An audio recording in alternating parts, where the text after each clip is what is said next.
माझी आजी, जिला मी उशिरा समजून घेतलं आयुष्यामध्ये. आज मी जे काही आहे त्यामागे माझ्या वडिला इतकाच वाटा माझ्या आजीचा पण आहे. पण हे मला तेव्हा समजलं जेव्हा ती या जगामध्ये नव्हती. लहानपणी माझ्यासाठी आजी म्हणजे फक्त गोष्टी सांगणारी, गरमागरम भाकरी करून खाऊ घालणारी आणि रात्री अंगाई गाणं म्हणणारी व्यक्ती होती. मी शाळेतून घरी आले की सर्वात आजी मी आल्या आल्या हाक मारायची. स्वयंपाकघरातून हसत बाहेर यायची आणि म्हणायची, आधी हात पाय धुवून घे, मग मी तुला तुझा आवडता शिरा देणार. तिच्या हातची जेवणाची चव आजही जगात कुठेच मिळत नाही. आजी फार शिकलेली नव्हती, पण आयुष्याने तिला इतकं शिकवलं होतं की तिचं प्रत्येक वाक्य एखाद्या पुस्तकासारखं वाटायचं. ती नेहमी म्हणायची, माणसाकडे पैसा असो वा नसो, पण मन श्रीमंत असलं पाहिजे. तेव्हा मला तिच्या या बोलण्याचं काहीच महत्त्व वाटायचं नाही.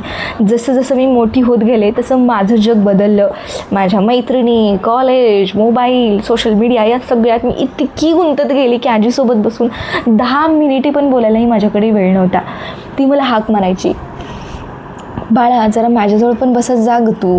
आणि मी उत्तर द्यायचे, आजी नंतर बोलूया ना, आता मला माझ्या मैत्रिणीसोबत बाहेर जायचं आहे, तर मला थोडंसं काम आहे, मला अभ्यास आहे किंवा अजून इतर गोष्टी असतील.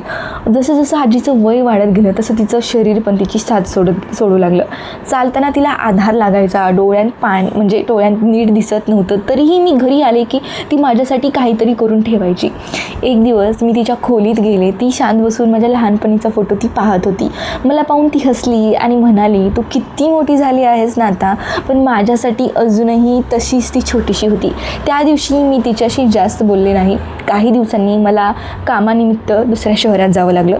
निघताना आजीने माझ्या डोक्यावर हात ठेवला आणि फक्त एवढंच म्हणाली, स्वतःची काळजी घे. मी सहज म्हणाले, हो आजी, आपण लवकरच भेटणार आहोत. पण नशीब काही वेगळंच ठरवून ठेवलेलं असतं. नशीब आपलं कायम काहीतरी आपल्याला वेगळं आपल्या नशिबांमध्ये काहीतरी मांडून ठेवलेलं असतं. सो एका सकाळी माझ्या पप्पांचा फोन आला आणि ते मला म्हणाले की लवकर ये, थोडी आजीची तब्येत खराब आहे. मी लगेच घाईघाईने निघाले आणि मनात एकच प्रार्थना होती की देवा फक्त एकदा तिची भेट होऊ दे. पण पण येण्यासाठी किमान 6 ते 7 तास लागतात. म्हणजे मी जिथे राहते आता तिथून माझ्या गावी जाण्यासाठी. सो तोपर्यंत सगळं संपलं होतं.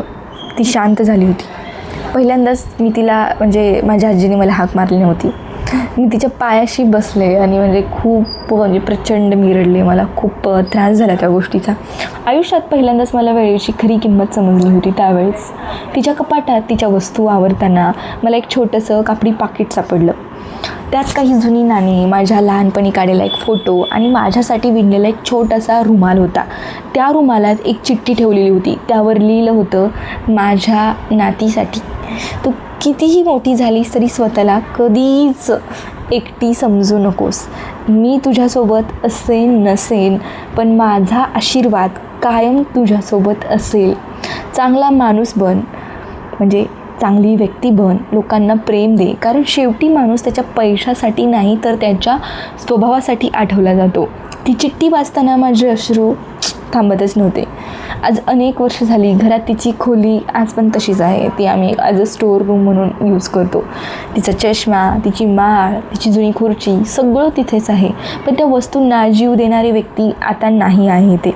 आज जेव्हा कोणी मला विचारतं तुझ्या आयुष्यातील सर्वात मोठा धडा कोणता, तेव्हा मी एकच उत्तर देते, आपल्यावर मनापासून प्रेम करणाऱ्या माणसांसाठी वेळ काढा. कारण पैसा पुन्हा मिळू शकतो, पण यश पण पुन्हा मिळू शकतं, पण निघून गेलेली माणसं कधीच परत येत नाहीत. जर तुमची आजी आजही तुमच्यासोबत असेल तर आजच तिच्याजवळ बसा, तिच्याशी बोला, तिचा हात हातात घ्या, तिच्यासोबत एक फोटो काढा, तिच्या हातचं जेवण प्रेमाने खा. कारण एक दिवस असा येतो जेव्हा घरात सगळं तसंच असतं, पण ती व्यक्ती आपल्या जवळची ती नसते.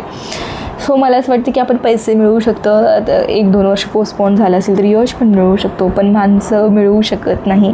माणसं एकदा गेली की गेली. एकदा ती माणसं आयुष्यभरात शांत झाली की झाली. परत ती मिळणं खूप कठीण आहे. सो मला असं वाटतं की माणसांना किंमत द्या. पैसे तर भेटणारच आहेत, आपण कमवूच, माणसं पण भेटणं गरजेचं आहे.